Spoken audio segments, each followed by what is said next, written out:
Two young adventurers vanished into Alaska's wilderness, leaving behind only their dreams of the perfect autumn getaway. For 8 months, their disappearance remained an unsolvable puzzle, until a wildlife inspector's routine patrol uncovered a digital camera buried beneath winter's debris. The photographs inside would reveal a chilling truth about helpful strangers and hidden monsters lurking in paradise. What began as a missing persons case would become Alaska's most shocking tale of deception.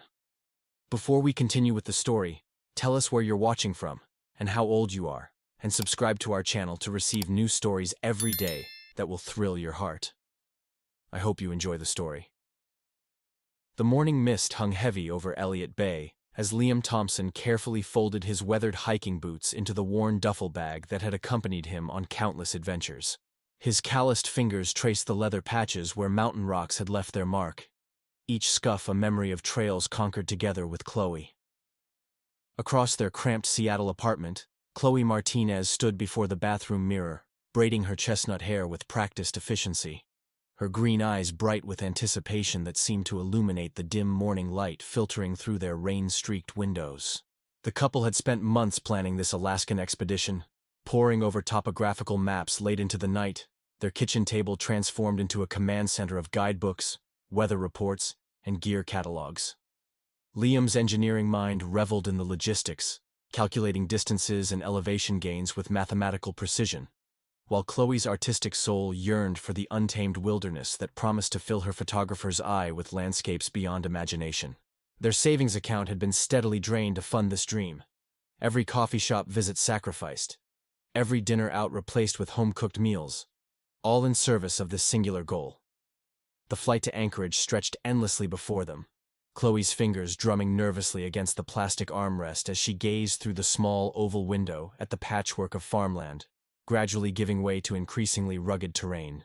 Liam dozed fitfully beside her, his head occasionally falling onto her shoulder, his breath warm against her neck. The weight of anticipation pressed down on both of them like a physical force, a mixture of excitement and the subtle anxiety that comes with venturing into the unknown.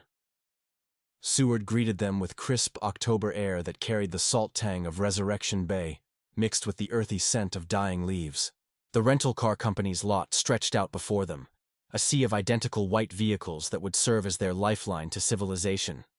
The compact SUV they selected felt sturdy beneath Liam's hands as he adjusted the mirrors, the unfamiliar dashboard layout requiring a moment of study.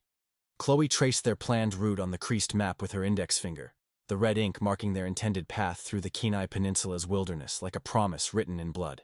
The Seward Mountain Lodge stood like a rustic sentinel against the backdrop of snow-capped peaks that seemed to scrape the belly of low-hanging clouds. Margaret Winters, the lodge's proprietor, greeted them with the weathered warmth of someone who had spent decades watching wide-eyed tourists underestimate Alaska's brutal beauty. Her silver hair was pulled back in a practical bun, and her flannel shirt bore the faint aroma of wood smoke and coffee that seemed permanently embedded in the lodge's atmosphere.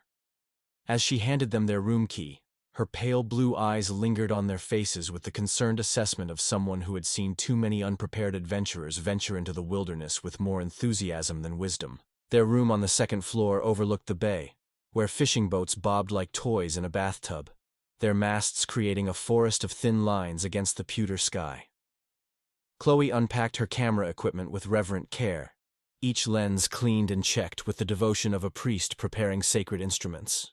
Liam spread their maps across the bed's faded quilt, his finger tracing elevation lines and trail markers while the setting sun painted everything in shades of amber and gold that seemed almost too beautiful to be real.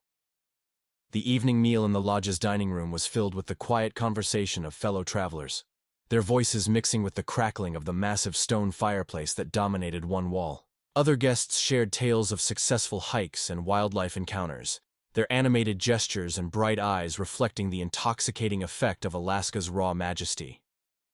Liam and Chloe listened with growing excitement, their planned 3-day trek suddenly feeling like the adventure of a lifetime rather than simply another hiking trip. Morning arrived with deceptive gentleness, the sun casting long shadows through their window as they prepared for departure. Chloe's hands trembled slightly as she checked her camera battery for the 3rd time, the weight of anticipation making even simple tasks feel momentous. Liam methodically reviewed their supplies, his military-style precision ensuring nothing essential had been forgotten. Though the growing knot in his stomach suggested something indefinable was amiss. Margaret Winters watched from behind the front desk as they loaded their packs into the rental car, her experienced eye noting the quality of their gear and the obvious care with which they had prepared. She had wanted to warn them about the unpredictable weather patterns, about how quickly conditions could change in the backcountry. But young couples rarely listened to such warnings, their confidence in their own abilities typically outweighing their respect for nature's capricious moods. The white SUV pulled away from the lodge at 8:47 in the morning, its taillights disappearing around the bend like dying embers. Margaret made a mental note of their expected return date, October 15th, writing it in the margin of the guest register with the same automatic precision she had practiced for 30 years of managing adventurous guests. Days passed with the steady rhythm of autumn in Alaska, the aspens shedding their golden leaves like nature's confetti, while the temperature dropped with each sunset. Margaret found herself glancing at the empty parking space where the young couple's rental car should have been, a growing unease settling in her chest like cold fog. October 16th arrived with slate-gray skies that seemed to press down on the lodge with unusual weight, and still no sign of Liam and Chloe. By the evening of the 17th, Margaret's worry had crystallized into genuine alarm. She stood in her small office behind the front desk, the phone receiver heavy in her weathered hand as she dialed the Alaska State Troopers. Her voice carried the weight of 3 decades of experience as she reported the missing couple, her words measured and precise despite the growing dread that seemed to fill the room like smoke. Detective Robert Caldwell arrived at the lodge as the first serious snow of the season began to fall, the flakes large and wet, clinging to his dark uniform jacket like tiny frozen accusations. His weathered face bore the lines of someone who had spent 23 years dealing with Alaska's capacity for swallowing people whole, his gray eyes holding the particular sadness of a man who had delivered too many tragic news to devastated families. The missing persons report lay open on the passenger seat of his patrol car, the stark black text providing few clues beyond names, ages, and a planned hiking route that now seemed as insubstantial as morning mist. Margaret led him to the couple's room, her master key turning with a soft click that seemed unnaturally loud in the growing silence. The space remained exactly as they had left it, their presence lingering like a ghost in the carefully folded clothes still in the dresser, in the phone charger coiled neatly on the nightstand, in the faint scent of Chloe's lavender soap that still clung to the bathroom towels. Caldwell's trained eye catalogued every detail, searching for some clue that might explain their disappearance, but finding only the normal detritus of a vacation interrupted. The search began at dawn with a coordinated effort that brought together state troopers, park rangers, and volunteer search and rescue teams whose members had answered similar calls too many times before. Helicopters swept overhead like mechanical buzzards, their rotors beating a steady rhythm against the mountains, while ground teams combed through dense stands of spruce and hemlock, where shadows seemed to swallow sound itself. The rental car's absence transformed what should have been a straightforward search and rescue operation into something far more complex and troubling. Days stretched into weeks, as the search area expanded outward from their planned trail like ripples on a dark pond. Caldwell found himself returning again and again to the topographical maps spread across his desk, his finger tracing possible routes, while his mind wrestled with the growing certainty that something far worse than a simple hiking accident had befallen the young couple from Seattle. The missing rental car haunted his thoughts, its absence suggesting possibilities too dark to voice aloud. Winter arrived with the sudden brutality that characterizes Alaskan seasons, transforming the search area into an impenetrable fortress of snow and ice that would remain sealed until spring's eventual return. The helicopters were grounded, the ground teams recalled, and the case files were moved to the inactive drawer where too many similar mysteries waited for resolution that might never come. Margaret Winters stood at her office window, watching the snow erase the last traces of autumn like nature's own witness protection program, and wondered if she would ever know what became of the bright-eyed couple who had vanished into Alaska's infinite wilderness like smoke dissipating into the vast and unforgiving sky. The spring thaw arrived to the Kenai Peninsula with the violence of a dam bursting, 8 months of accumulated snow and ice surrendering to the relentless warmth of May sunshine that stretched deep into the Alaskan evening. Arthur Hayes adjusted his worn baseball cap against the glare reflecting off patches of lingering snow as his weathered boots navigated the treacherous terrain of mud and exposed roots that marked winter's reluctant retreat. At 62, Hayes had spent the better part of 4 decades patrolling Alaska's wilderness as a wildlife inspector, his lean frame moving through the forest with the practiced efficiency of someone who had learned to read the landscape like others read newspapers. The morning had begun with Hayes checking a series of hunting blinds and game trails in a remote section of the peninsula, an area so isolated that most maps marked it simply as unnamed wilderness. His truck sat parked 3 miles behind him, connected only by an animal path that twisted through dense stands of Sitka spruce, whose branches still dripped with melting snow like nature's own percussion section. The air carried the rich, loamy scent of earth awakening from its frozen slumber, mixed with the green promise of new growth and the slightly sour smell of decomposing vegetation that had spent months buried beneath winter's white shroud. Hayes paused at the edge of a small clearing where the morning sun had managed to penetrate the forest canopy, creating a pool of golden light that seemed almost sacred in its isolation. His trained eye immediately registered something wrong with the natural order of the space. Years of wilderness experience had taught him to notice when human presence had disturbed the delicate balance of the forest, and this clearing bore the unmistakable signs of recent habitation that felt discordant with the remote location. The remains of a fire pit sat in the center of the clearing, its blackened stones arranged in a perfect circle that spoke of careful preparation, rather than the hasty arrangements typical of lost hikers seeking emergency warmth. Cold ashes filled the depression, their gray remnants scattered by wind and rain into patterns that resembled abstract art against the dark soil. Hayes knelt beside the pit, his experienced fingers probing the debris with the gentle curiosity of an archaeologist examining ancient ruins. The ashes held fragments of charred wood that had been cut rather than broken, suggesting the use of proper tools rather than the desperate gathering of dead branches that characterized survival situations. Surrounding the fire pit, Hayes discovered the faint impressions of tent stakes driven into the earth, their rectangular depressions still visible despite months of weather and the gradual settling of thawed ground. The spacing suggested a large tent, easily big enough for 3 or 4 people, positioned to take advantage of the clearing's natural windbreak while maintaining clear sight lines to the surrounding forest. This was not the hasty camp of lost tourists, but rather the deliberate establishment of someone comfortable with extended wilderness living. Hayes straightened slowly, his knees protesting the movement with the familiar ache of age and hard use. Something caught his peripheral vision, a flash of unnatural color partially hidden beneath a fallen branch near the clearing's eastern edge. His pulse quickened as he approached the anomaly, years of training having taught him that anything man-made in such remote locations warranted careful investigation. The object revealed itself to be a crumpled topographical map, its edges torn and stained with what appeared to be coffee and mud. The plastic coating cracked from exposure to freezing temperatures. The map depicted the very section of wilderness where Hayes now stood, but what made his breath catch in his throat were the handwritten annotations scattered across its surface.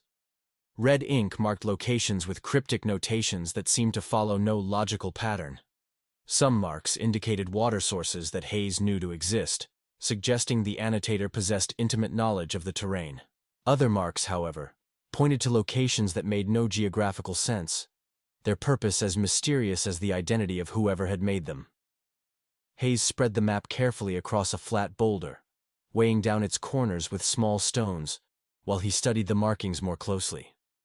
The handwriting appeared to be that of at least 2 different people, one script neat and precise like that of someone accustomed to technical documentation, the other looser and more artistic in its flow. Dates were scattered throughout the annotations, ranging from the previous October through what appeared to be early November, creating a timeline that suggested extended presence in the area during the period when most rational people would be preparing for winter's arrival. As Hayes photographed the map with his department-issued camera, his attention was drawn to something glinting in the filtered sunlight near the base of a massive spruce tree.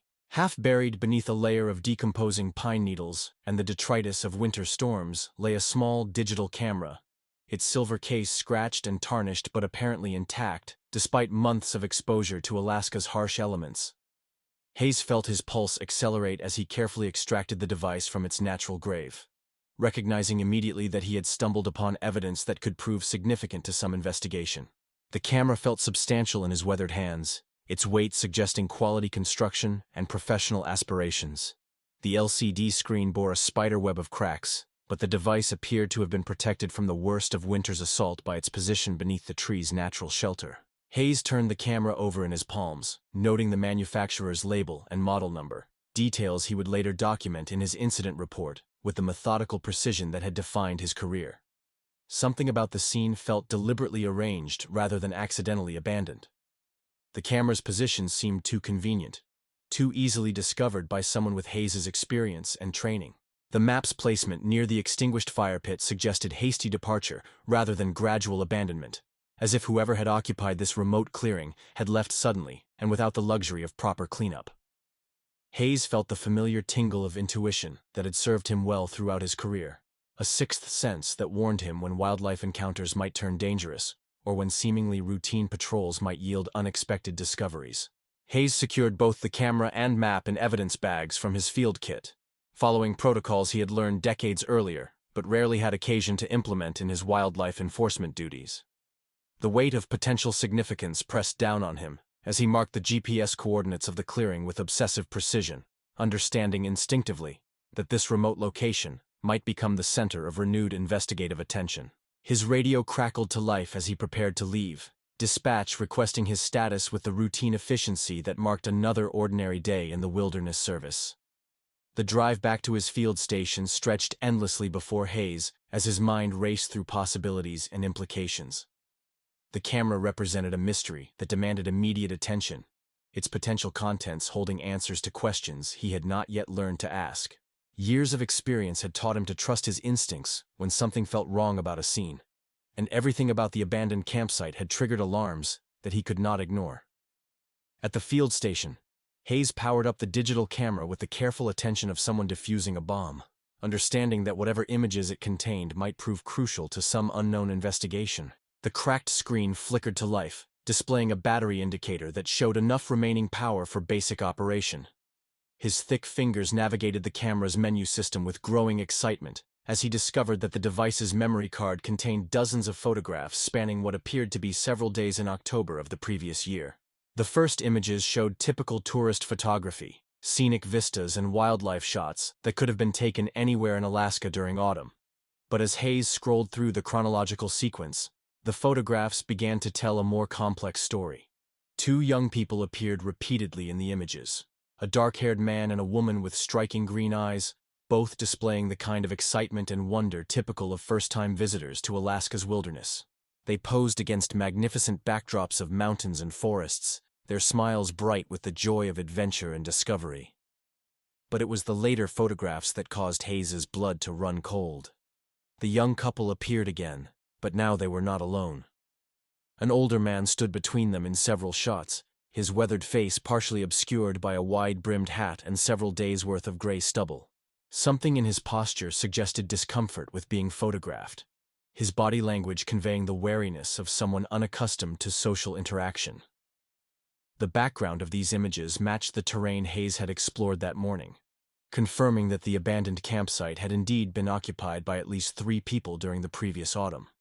The final photograph in the sequence proved the most disturbing. The image quality was poor, as if taken hastily or under difficult lighting conditions, showing what appeared to be the interior of a rustic cabin or shelter. The photograph was partially blurred, but Hayes could make out rough wooden walls, basic furniture, and what might have been camping equipment scattered throughout the space. The composition suggested the camera had been operated quickly, perhaps secretly, by someone who did not want their photographic activities to be discovered. Hayes sat back in his desk chair, the weight of discovery settling over him like a physical burden. The photographs clearly depicted people who had been in the wilderness during the time frame when 2 young tourists had vanished without a trace. The implications were too significant to ignore, too potentially explosive to handle through normal wildlife service channels. This evidence demanded the immediate attention of law enforcement professionals trained to investigate human disappearances and potential criminal activity. With trembling fingers, Hayes reached for his telephone and dialed the number for Detective Robert Caldwell at the Alaska State Troopers, understanding that he was about to transform a cold missing persons case into an active criminal investigation that would shatter the quiet rhythm of his wilderness patrol duties forever. Detective Robert Caldwell's weathered hands gripped the steering wheel of his patrol car as he navigated the increasingly treacherous dirt road that snaked through dense wilderness toward the GPS coordinates extracted from the recovered photographs. The afternoon sun filtered through the canopy of towering spruce and hemlock trees, creating a dappled pattern of light and shadow across his windshield that seemed to shift and dance with each bump and curve of the deteriorating path. His jaw clenched with the familiar tension that preceded potentially dangerous encounters. 23 years of law enforcement experience having taught him that isolated properties often harbored secrets their owners would kill to protect. The road eventually gave way to little more than tire tracks carved through undergrowth, forcing Caldwell to reduce his speed to a crawl, as branches scraped against the patrol car's sides with fingernails on chalkboard persistence. His radio crackled intermittently with static, the signal growing weaker with each mile deeper into the wilderness, until finally only the steady hum of white noise accompanied his journey into what felt increasingly like another world entirely. The isolation was profound and deliberate, the kind of remoteness that could only be achieved through conscious effort and significant expense. After nearly an hour of careful navigation, Caldwell's destination revealed itself through a break in the forest, like a secret suddenly exposed. The property sprawled across several acres of cleared land, its boundaries marked by a chain-link fence topped with razor wire that glinted menacingly in the filtered sunlight. Warning signs in bold red lettering were posted every 20 feet along the perimeter, their messages ranging from standard no trespassing notices to more ominous declarations about armed property owners and their constitutional rights. The entire setup radiated the paranoid defensiveness of someone who viewed the outside world as a constant and immediate threat. At the center of this fortress-like compound stood a modest log cabin that appeared to have been constructed with military precision and attention to defensive positioning. The structure commanded clear sight lines in all directions, while remaining partially concealed by strategically preserved trees that provided natural camouflage. Solar panels gleamed from the roof, and a massive propane tank sat partially buried near the foundation, suggesting complete self-sufficiency and independence from any municipal services or utilities. Caldwell parked his patrol car well outside the fence line and spent several minutes observing the property through binoculars, his trained eye cataloging potential threats and escape routes with the methodical assessment of a veteran officer who had learned never to approach unknown situations carelessly. Smoke rose from the cabin's stone chimney in a thin gray line that dissipated quickly in the mountain air, confirming that the property was currently occupied. Several outbuildings dotted the compound, including what appeared to be a workshop, a large storage shed, and a smaller structure that might have served as a generator house or equipment storage facility.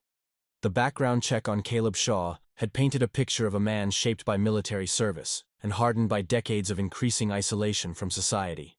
Army records showed an honorable discharge following 2 tours in Afghanistan, with commendations for marksmanship and tactical expertise that suggested competence with firearms and combat situations. Local merchants in the nearest town, still 40 miles away, described rare encounters with a quiet, intense man who paid cash for supplies and never engaged in casual conversation beyond the absolute minimum required for basic transactions. Shaw's neighbors, if the scattered properties within a 10-mile radius could be called neighbors, consistently described him as courteous but deeply private, the kind of person who would help during genuine emergencies, but made it clear that social visits were unwelcome. Several mentioned his reputation for exceptional hunting skills and his ability to live completely off the grid for months at a time, traits that had earned him a grudging respect from other wilderness dwellers who valued self-sufficiency above social connectivity. The warrant in Caldwell's jacket pocket felt heavy with legal authority and potential consequences as he approached the property's main gate. The metal barrier stood locked with a heavy chain and industrial padlock, but a smaller pedestrian entrance provided access for someone willing to announce their presence properly. Caldwell's boots crunched on the gravel pathway leading to the cabin's front door, each step echoing in the profound silence that seemed to blanket the entire compound like a physical presence. The cabin's construction revealed a craftsman's attention to detail and a soldier's understanding of defensive architecture. The logs were perfectly fitted and sealed, the chinking between them showing no signs of deterioration despite obvious years of exposure to Alaska's harsh climate. Windows were positioned to provide maximum visibility while minimizing exposure, and Caldwell noted that heavy shutters could be deployed quickly to transform the structure into an impenetrable fortress if circumstances required such defensive measures. As Caldwell raised his fist to knock on the solid wooden door, he caught a glimpse of movement through one of the windows, a shadow passing quickly across what appeared to be the cabin's main living area. His hand instinctively moved to rest on his service weapon's grip, not drawing but ensuring quick access if the situation deteriorated rapidly. The silence stretched for several seconds after his firm knock echoed across the compound, creating a tension that seemed to thicken the mountain air itself. The door opened to reveal a man who perfectly matched the description provided by Arthur Hayes and confirmed by the recovered photographs. Caleb Shaw stood approximately 6 feet tall, his frame lean and wiry with the kind of functional muscle that comes from years of physical labor rather than gymnasium workouts. His gray hair was cut military short, and several days' worth of stubble covered a face that bore the weathered lines of extended exposure to harsh elements. Most striking were his eyes, pale blue and intensely alert, constantly scanning beyond Caldwell's shoulder as if expecting additional threats to emerge from the forest at any moment. Shaw's clothing reinforced the impression of a man prepared for any eventuality. He wore military-style cargo pants with multiple pockets, a flannel shirt that had seen years of hard use, and combat boots that showed signs of recent hiking through rough terrain. A hunting knife in a leather sheath hung from his belt, and Caldwell noticed the telltale bulge of a concealed firearm beneath his left arm, suggesting a shoulder holster worn with the casual familiarity of long practice. The interior of the cabin, visible through the partially open door, reflected the same obsessive attention to preparation and self-sufficiency that characterized the exterior. Shelves lined the walls, filled with canned goods, ammunition boxes, and what appeared to be communication equipment including several radios, and what might have been a shortwave transceiver. Maps covered one entire wall, marked with colored pins and annotations that suggested careful monitoring of local activity patterns and potential approach routes.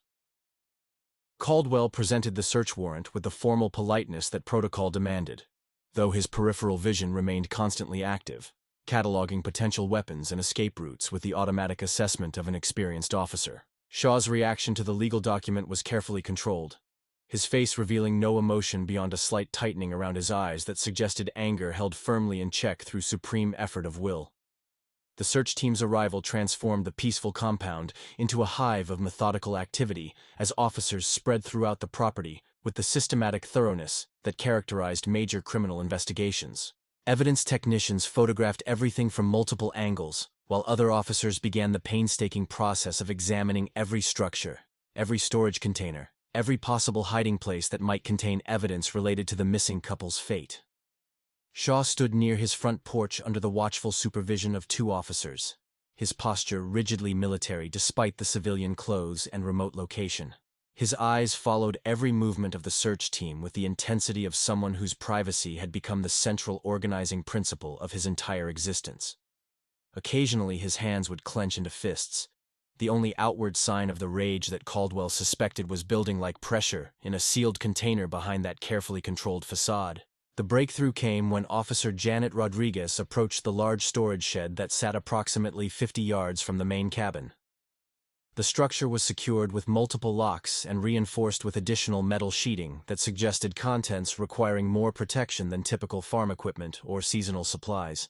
As Rodriguez worked to gain entry using bolt cutters, the metallic sound of severed steel echoed across the compound, with the finality of secrets being exposed to unwelcome scrutiny. Inside the shed, Rodriguez's flashlight beam revealed an interior that had been converted into something resembling a survivalist's dream arsenal. Shelves lined the walls from floor to ceiling, containing everything from military surplus equipment to enough ammunition to outfit a small militia. But it was the large chest freezer humming quietly in the corner that drew immediate attention, its presence in an unheated storage building raising questions that demanded immediate answers. Caldwell felt his pulse accelerate as he approached the freezer, his years of experience having taught him that in missing persons cases, such appliances often contained evidence that would haunt his dreams for years to come. The lid was secured with a simple padlock that yielded quickly to bolt cutters, revealing contents that would transform a missing persons investigation into a homicide case, with implications that would ripple through the community for generations to come. Officer Janet Rodriguez's flashlight beam swept across the interior of Caleb Shaw's storage shed, illuminating shelves packed with military surplus equipment and enough ammunition to supply a small war. The air inside felt thick with the scent of gun oil and metal polish, mixed with something else that made her stomach clench with instinctive dread. Years of police work had taught her to recognize the particular combination of cold air and chemical preservatives that often accompanied the most disturbing crime scenes, and every nerve in her body screamed warnings as she stepped deeper into the converted bunker. The massive commercial freezer dominated the far corner of the shed like a white metal monument to secrets long buried. Its industrial-grade compressor hummed with the steady, mechanical breathing of a machine that had been running continuously for months. The sound somehow both reassuring and deeply ominous in the enclosed space. Frost coated the unit's exterior surfaces, despite the relatively warm spring weather, suggesting internal temperatures maintained at levels far below what would be necessary for preserving typical food stores or hunting trophies. Rodriguez keyed her radio with trembling fingers, her voice betraying none of the growing apprehension that twisted her stomach into knots as she called for Detective Caldwell and the forensics team. The freezer's presence in an unheated storage building defied any innocent explanation, its continuous operation requiring dedicated electrical service that Shaw had clearly prioritized, despite his otherwise Spartan living conditions. Power cables ran from the unit to a heavy-duty extension cord that disappeared through a hole carefully drilled in the shed's wall, connecting to what appeared to be a dedicated circuit from the cabin's solar panel array. Detective Caldwell arrived at the shed within minutes of Rodriguez's radio call, his weathered face grave with the anticipation of discoveries that would likely haunt his dreams for years to come. Behind him followed Dr. Sarah Chen, the state's chief forensic pathologist, her compact frame moving with the purposeful efficiency of someone accustomed to confronting humanity's darkest secrets. Chen's medical bag clinked softly against her leg as she walked, the sound of instruments that would soon be called upon to document evidence of crimes that civilized minds struggled to comprehend. The forensics photographer, Marcus Webb, began documenting the scene with methodical precision, his camera's flash creating stark shadows that danced across the shed's interior like ghosts refusing to remain hidden. Each photograph captured another angle of the freezer's placement, the electrical connections, the surrounding equipment that suggested Shaw's preparation for extended periods of isolation. Webb's lens recorded details that would later prove crucial in court proceedings, assuming the case ever reached that level of legal scrutiny. Caldwell approached the freezer with the measured caution of a bomb disposal expert, understanding that whatever lay within its frozen interior would transform the investigation from missing persons to homicide. His latex gloves stretched tight across his knuckles as he examined the unit's exterior, noting the manufacturer's specifications that indicated capacity for storing large quantities of material at temperatures well below freezing. The padlock securing the lid appeared relatively new, its brass surface unmarred by the kind of weathering that would suggest long-term outdoor exposure. Dr. Chen positioned herself beside the freezer with the clinical detachment that had sustained her through 15 years of forensic medicine. Her silver hair pulled back in a practical bun that kept it clear of her work area. She opened her medical bag with practiced efficiency, removing instruments and evidence containers that would be necessary for whatever examination awaited within the frozen confines of Shaw's secret storage. The temperature differential between the shed's interior and the freezer's contents would create challenging conditions for evidence preservation, requiring immediate action once the unit was opened. The bolt cutters snapped through the padlock with a sharp metallic crack that seemed unnaturally loud in the confined space, the severed metal falling to the concrete floor with the finality of secrets about to be exposed. Caldwell positioned his hands on the freezer's heavy lid, steeling himself for discoveries that would likely answer questions while raising others far more disturbing. The weight of the lid suggested industrial-grade insulation designed to maintain consistent temperatures regardless of external conditions. As the lid lifted with hydraulic smoothness, Arctic air billowed from the freezer's interior, like smoke from some hellish furnace running in reverse. The temperature differential created an immediate fog that obscured vision for several crucial seconds, during which the only sounds were the sharp intakes of breath from officers who had witnessed too many crime scenes to maintain illusions about human nature's capacity for evil. When the mist cleared, the contents of Shaw's frozen repository lay revealed in all their horrifying clarity.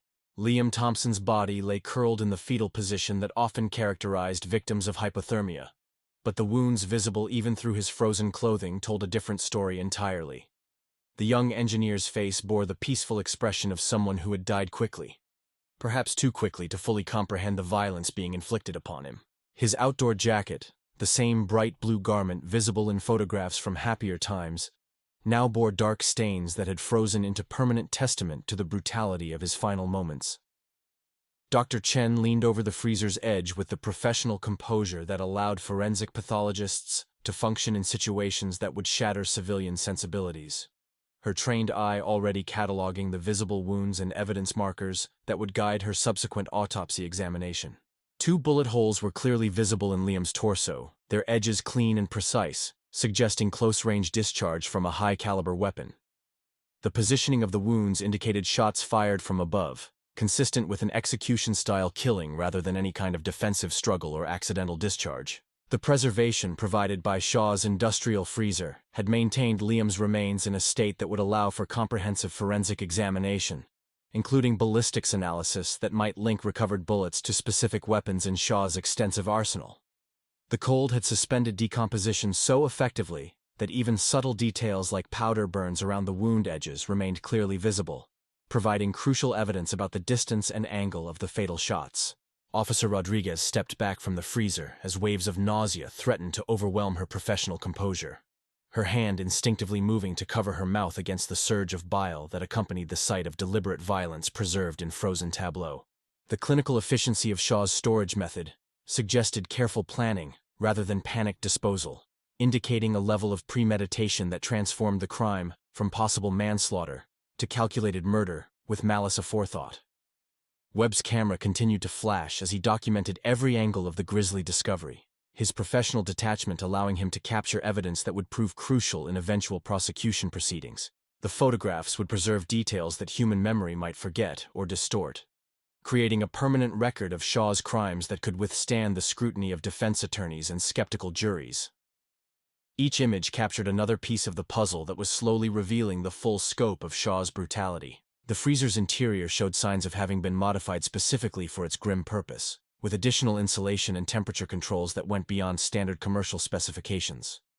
Shaw had invested considerable effort and expense in creating a preservation system that could maintain its contents indefinitely, suggesting either long-term planning or previous experience with similar disposal methods. The implications were too disturbing for most of the officers to contemplate fully.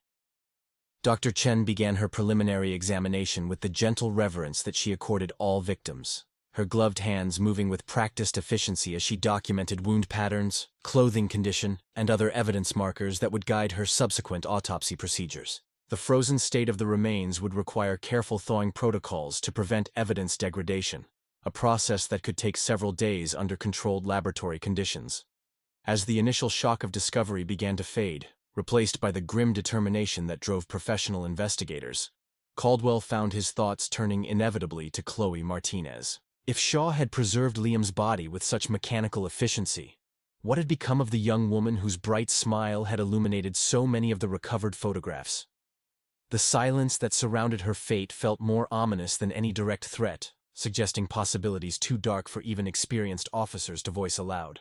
The search of Shaw's property would now expand with renewed urgency, every structure and storage area becoming potential repositories for additional evidence or victims. The discovery in the freezer had confirmed that missing persons case had become a multiple homicide investigation, with implications that would ripple through the law enforcement community for years to come. Shaw's carefully constructed isolation had concealed crimes that challenged the very foundations of civilized society, transforming his remote compound from sanctuary into crime scene of unprecedented brutality. Caleb Shaw sat in the stark interrogation room of the Alaska State Troopers' headquarters, his weathered hands clasped tightly in front of him on the scarred metal table that had witnessed countless confessions and denials over the decades. The fluorescent lights overhead cast harsh shadows across his angular face, emphasizing the deep lines that years of isolation had etched around his pale blue eyes. His military posture remained rigid despite the handcuffs that secured his wrists, the chain between them creating a soft metallic whisper each time he shifted position in the uncomfortable plastic chair. Detective Caldwell studied Shaw through the one-way mirror, noting how the man's fingers trembled almost imperceptibly despite his otherwise controlled demeanor. 23 years of interrogating suspects had taught Caldwell to recognize the subtle signs of stress that even the most disciplined individuals could not completely suppress. Shaw's breathing pattern, the slight moisture gathering at his temples, the way his eyes darted toward the door every few minutes, all suggested a man wrestling with internal pressure that was approaching a breaking point. The discovery of Liam Thompson's frozen corpse had shattered Shaw's carefully constructed isolation like a sledgehammer through plate glass. The evidence was overwhelming and undeniable, preserved in clinical detail by Shaw's own methodical storage methods. There was no possible explanation that did not involve Shaw's direct participation in the young man's death, a reality that seemed to be slowly penetrating his consciousness, despite years of mental conditioning designed to justify any action as necessary for survival. When Caldwell finally entered the interrogation room, Shaw's head lifted with the alertness of a predator sensing potential threat. The detective placed a manila folder on the table between them, its contents representing hours of forensic analysis and crime scene documentation that would form the foundation of the prosecution's case. The folder's weight seemed disproportionate to its actual mass, heavy with implications that would determine whether Shaw spent his remaining years in a prison cell or on death row. Shaw's confession began as a trickle, his voice barely above a whisper as he struggled to find words that might explain the inexplicable. He spoke of that October evening when the young couple had allegedly appeared at his property line, lost and disoriented after becoming separated from their planned hiking route. His narrative painted them as trespassers who had violated his sanctuary, their presence triggering the paranoid defensive mechanisms that had governed his isolated existence for decades. According to Shaw's carefully constructed version of events, the encounter had escalated quickly from polite requests for assistance to heated demands for shelter and supplies. He claimed that Liam had become aggressive and threatening when Shaw refused to allow them onto his property, that the young engineer had advanced menacingly despite repeated warnings to stay back. The fatal shots, Shaw insisted, had been fired in legitimate self-defense when Liam had allegedly lunged for a weapon from Shaw's gun rack. But even as Shaw spun his tale of justified homicide, Caldwell noticed the inconsistencies that marked the difference between truth and fabrication. The suspect's body language contradicted his words, his eyes avoiding direct contact whenever he described the supposed confrontation. His military training should have provided him with confidence in recounting tactical decisions made under pressure. Yet his account wavered and shifted like smoke in changing wind patterns. The forensic evidence painted a dramatically different picture than Shaw's self-serving narrative. Dr. Chen's preliminary autopsy findings, delivered via secure phone call while Shaw remained in custody, revealed wound patterns inconsistent with defensive shooting. The bullet trajectories suggested that Liam had been on his knees when the fatal shots were fired, execution style rather than during any kind of struggle or confrontation. Powder burns around the entrance wounds indicated muzzle-to-contact range, impossible if Shaw had been firing in self-defense from across a room. Most damning of all was the recovery of the couple's rental car, discovered by search teams following GPS coordinates extracted from Shaw's own property surveillance system. The white SUV had been driven off a logging road and into a shallow creek bed approximately 3 miles from Shaw's compound, its position suggesting deliberate concealment rather than accidental abandonment. The vehicle's interior showed signs of having been thoroughly cleaned, but luminol testing revealed trace amounts of blood that had survived Shaw's amateur decontamination efforts. The car's onboard GPS system provided an electronic timeline that completely contradicted Shaw's version of events. The device's memory showed that the vehicle had never approached Shaw's property from any public access route. Instead, the GPS data revealed that Liam and Chloe had been following their planned hiking route when their signal abruptly changed direction, heading directly toward Shaw's compound along roads that did not appear on any public maps or hiking guides. Technical analysis of the GPS data suggested that someone with intimate knowledge of local logging roads and unmarked trails had redirected the couple's journey, luring them to an isolated location where they could be attacked without witnesses or interference. The precision of the navigation required local expertise that ruled out coincidence or accidental encounter, pointing instead to premeditation and careful planning that contradicted every element of Shaw's self-defense narrative. Phone records obtained through emergency warrants revealed another layer of Shaw's deception. His landline had received several calls during the critical time period, including communications with hunting outfitters and local guides who sometimes referred lost tourists to experienced wilderness dwellers for assistance. Shaw had apparently used these legitimate channels to identify potential victims, transforming his reputation as a helpful local resource into a predatory hunting system. The couple's camera, recovered from the staged campsite where Arthur Hayes had discovered it, provided additional evidence of Shaw's elaborate deception. Digital forensics experts had recovered deleted images that showed the progression of the couple's final day, from excited morning preparations to increasingly uncomfortable encounters with their supposed helper. The final photographs, taken inside Shaw's cabin, showed Liam and Chloe in positions that suggested restraint rather than voluntary cooperation. Confronted with the mounting evidence that systematically demolished his fabricated narrative, Shaw's military composure finally cracked like ice under spring pressure. His shoulders sagged as the weight of undeniable proof settled over him, his pale eyes losing the defiant alertness that had characterized his initial interrogation sessions. The careful construction of lies that had sustained him through months of planning and execution crumbled before the relentless precision of modern forensic science. Shaw's second confession bore little resemblance to his initial self-defense claim. The new version revealed a calculating predator who had identified vulnerable tourists and systematically lured them to his isolated compound under false pretenses. He had contacted the couple through intermediaries, offering assistance with their hiking plans and local knowledge that would enhance their wilderness experience. The promised help had instead delivered them directly into the hands of a killer who viewed their presence as an opportunity rather than a threat. The true sequence of events, as Shaw finally admitted under the pressure of irrefutable evidence, began with his deliberate interception of the couple during their planned hike. He had approached them as a helpful local who noticed they appeared lost and confused, offering to guide them to spectacular viewpoints that did not appear in any guidebook. His military training and wilderness expertise had made him a convincing and trustworthy figure, exactly the kind of local character that adventure-seeking tourists hoped to encounter. Shaw had led them to his compound under the pretense of providing better maps and local intelligence that would improve their hiking experience. Once isolated from any potential witnesses or escape routes, his demeanor had shifted from helpful guide to calculating executioner. Liam had been killed first, shot at close range before he could react to the sudden transformation of their supposed benefactor into mortal threat. The methodical nature of Shaw's crimes extended beyond simple murder into territory that challenged the comprehension of even experienced homicide investigators. His preservation of Liam's body in the industrial freezer suggested either previous experience with similar crimes or extensive planning for this particular attack.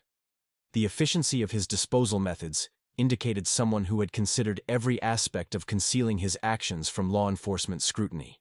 As Shaw's true confession unfolded in the sterile interrogation room, Caldwell felt the familiar mixture of relief and revulsion that accompanied the solution of particularly brutal cases. The systematic nature of Shaw's deception, from the initial contact through the elaborate staging of evidence, revealed a level of premeditation that qualified his actions as among the most calculating murders in Alaska's criminal history.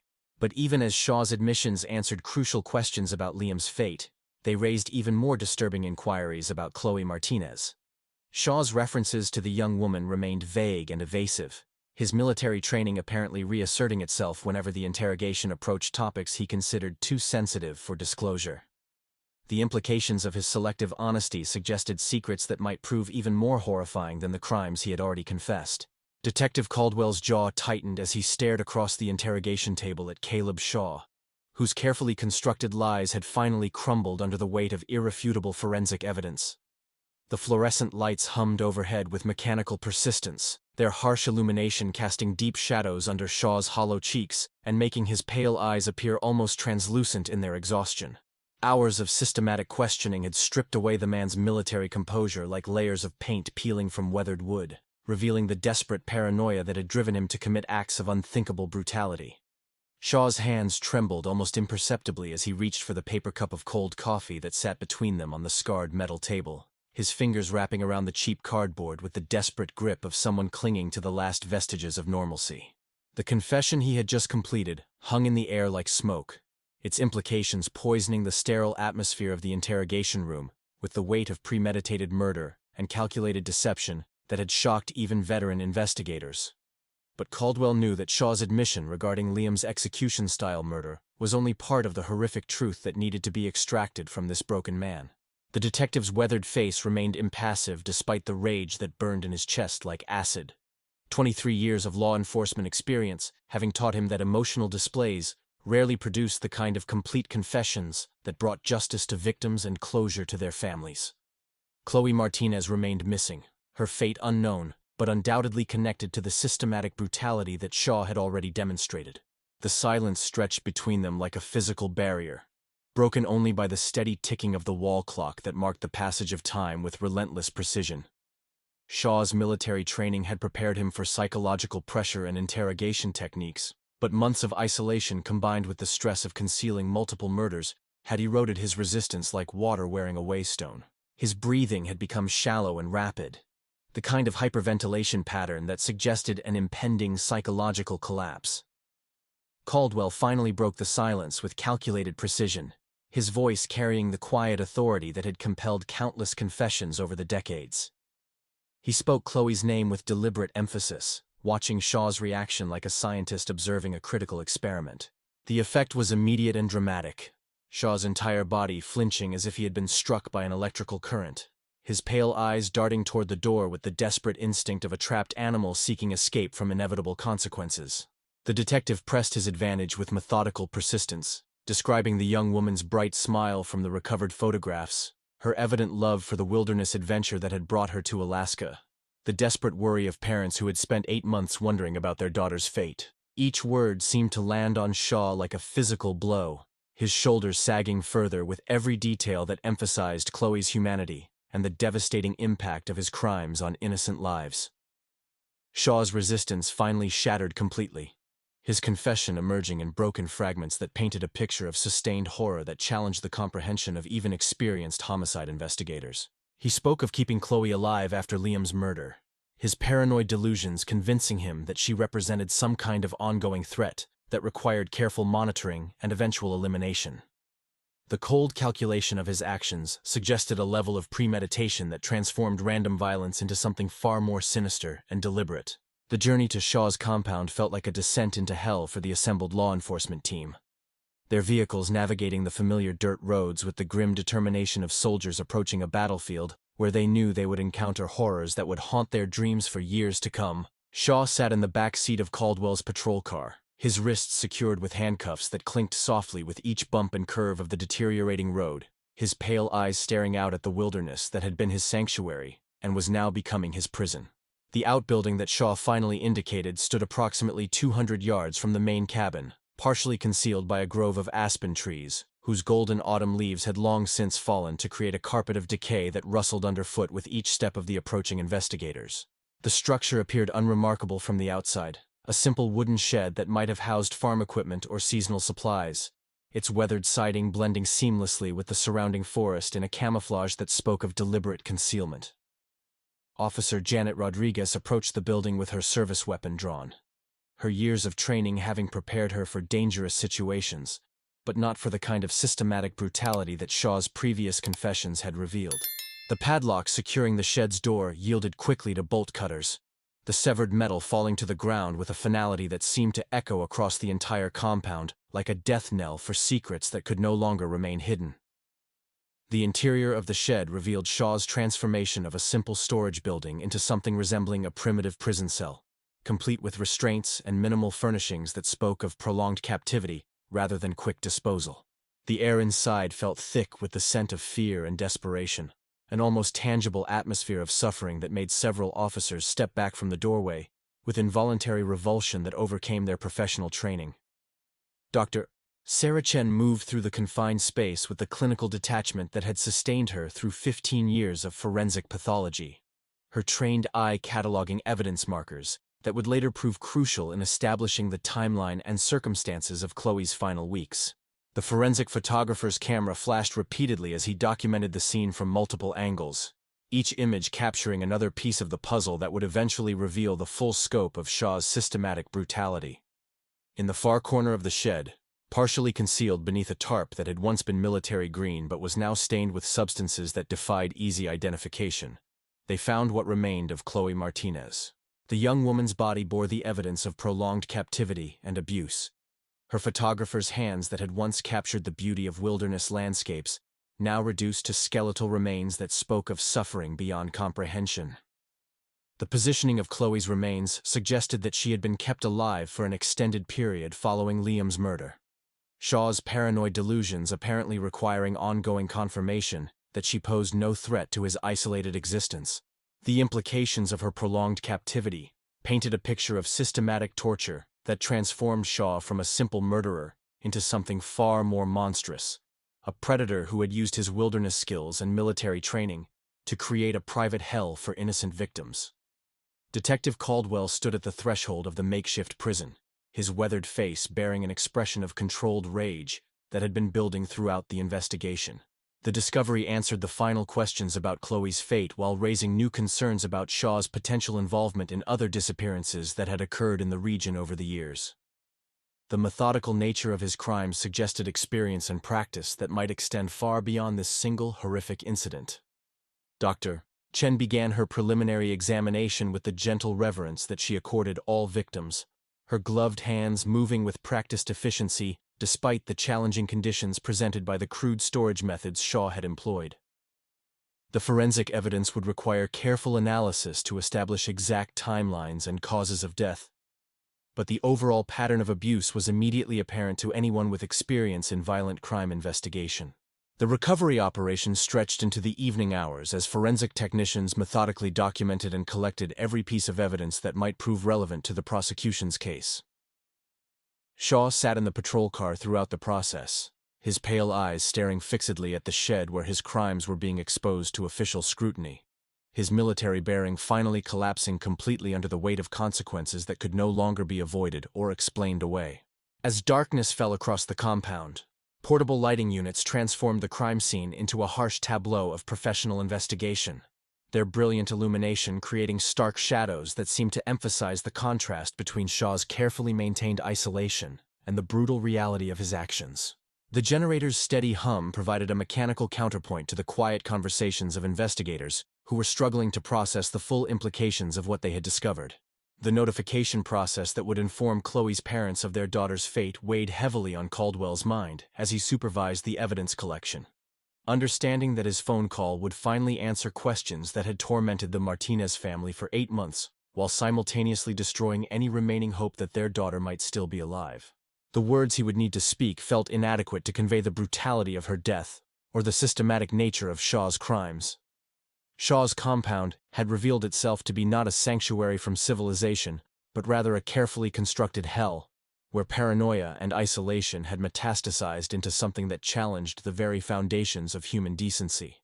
The man's military training and wilderness expertise, skills that should have been used to protect and preserve life, had instead been perverted into tools for systematic murder and torture that would haunt the Alaskan wilderness for generations to come. The Anchorage Superior Court Courthouse stood like a monument to justice against the backdrop of the Chugach Mountains, its imposing stone facade weathered by decades of Alaskan winters, yet maintaining the dignity befitting the solemn proceedings that unfolded within its walls. Detective Robert Caldwell climbed the broad granite steps on the morning of sentencing, his weathered hands gripping the iron railing with the careful precision of someone whose body bore the accumulated weight of 23 years, pursuing justice through Alaska's most brutal crimes.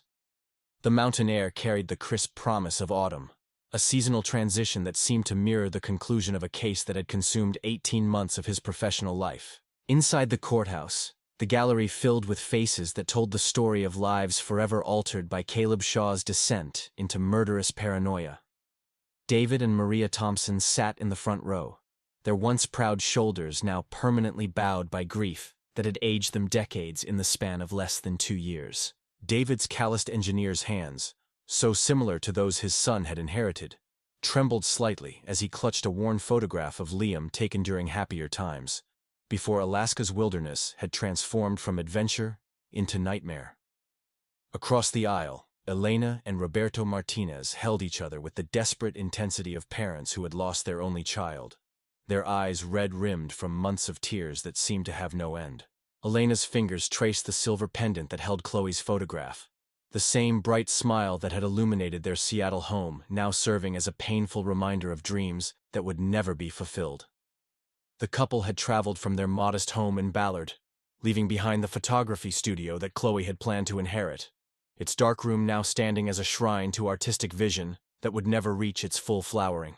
The prosecution team, led by Assistant District Attorney Margaret Thornwell, arranged their files with the methodical precision of legal professionals who understood that justice for the Thompson and Martinez families depended on their ability to present Shaw's crimes with clarity that left no room for doubt or mitigation.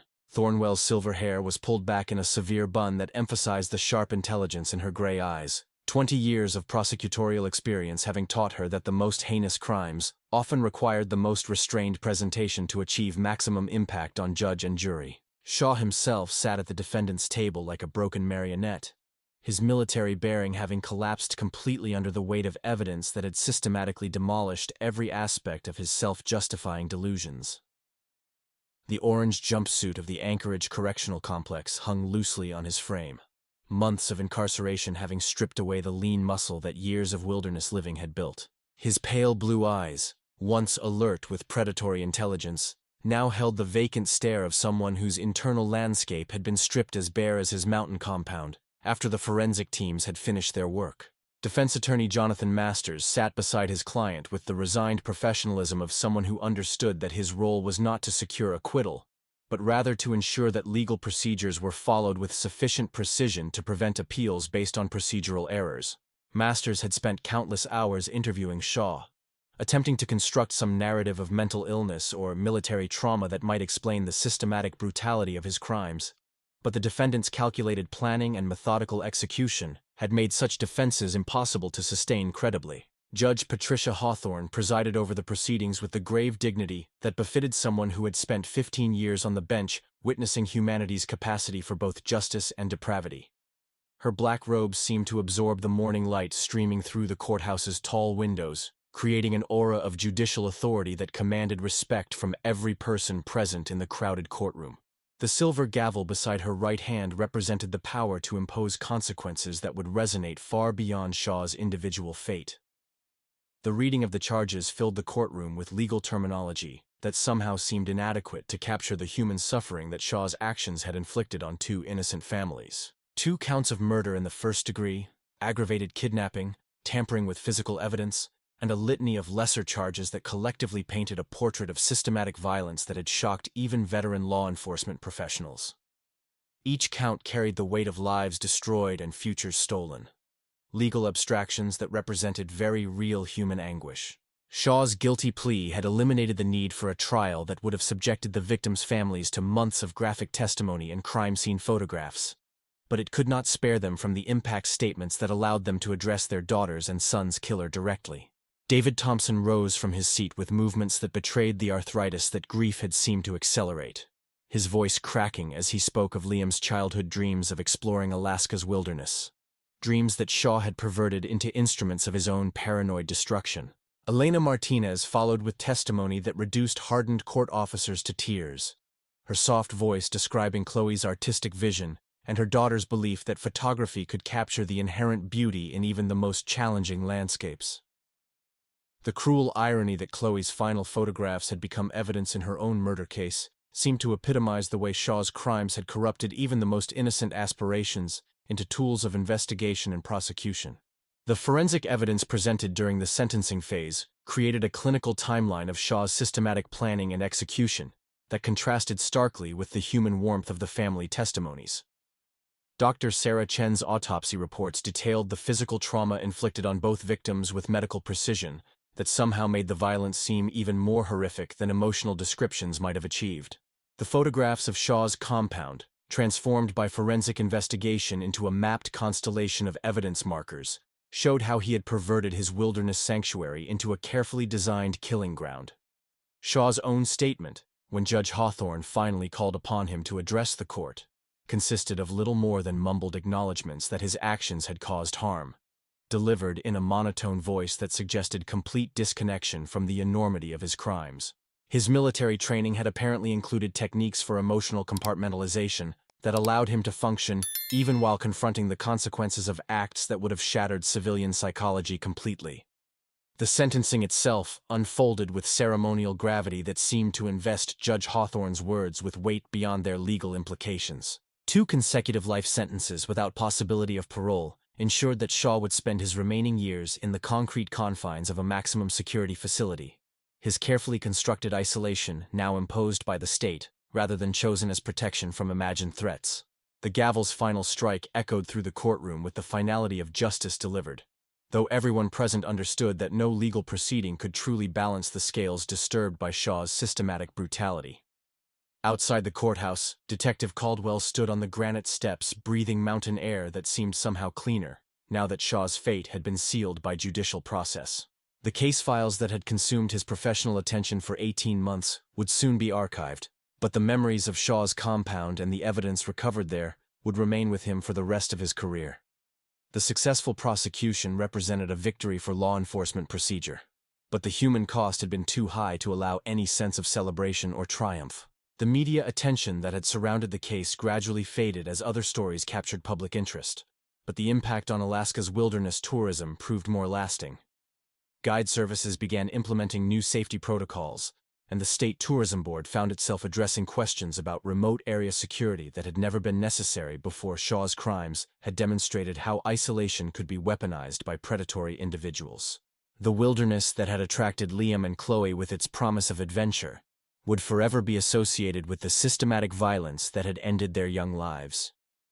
Margaret Winters, the lodge owner who had first reported the couple missing, found herself struggling with guilt that rational thought could not dispel, wondering if different decisions on her part might have prevented the tragedy that had unfolded in her backyard.